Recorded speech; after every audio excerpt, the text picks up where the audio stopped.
Bayangin aja, ada 8.400 orang jemaah haji reguler yang udah nunggu 14 tahun lebih.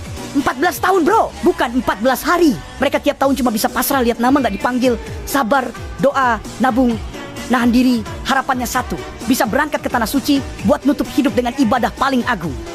Ternyata apa? Bangke-bangke koruptor di Kementerian Agama malah ngacak-ngacak kuota haji. Kuota tambahan 20.000 dari Arab Saudi yang harusnya 92% buat reguler. 18.400 kursi buat rakyat jelata malah dibelah jadi 50/50, jadi cuma 10.000 buat reguler.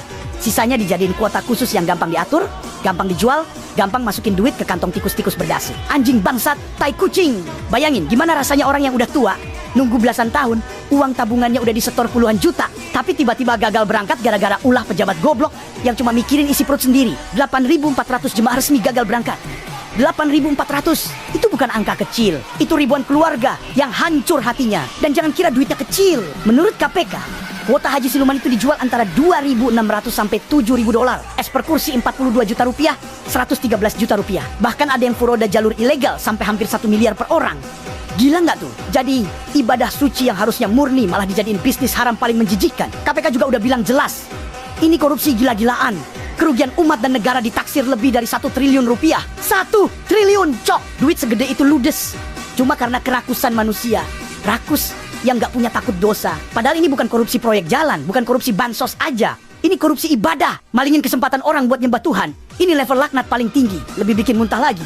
Kasus ini udah naik penyidikan. Beberapa pejabat dicekal, termasuk mantan Menak Gus Yakut sama orang-orangnya, plus pemilik biro travel. Tapi apa? Sampai sekarang belum ada tersangka resmi. Buset dah, rakyat udah ngamuk, KPK udah beberin. Fakta, 8.400 orang udah jadi korban, tapi pelakunya masih bisa tidur. Enak di kasur empuk. Bangke sistem hukum negeri ini lemes kayak kerupuk kena kuah. Korupsi kuota haji ini bukan sekadar maling duit.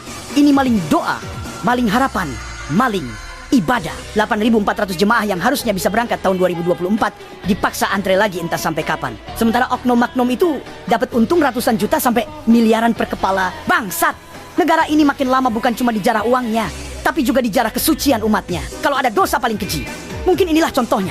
Ngejual ibadah demi isi perut. Dan kalau rakyat diam aja, jangan heran nanti kuota tahun depan pun jadi ladang bisnis haram lagi.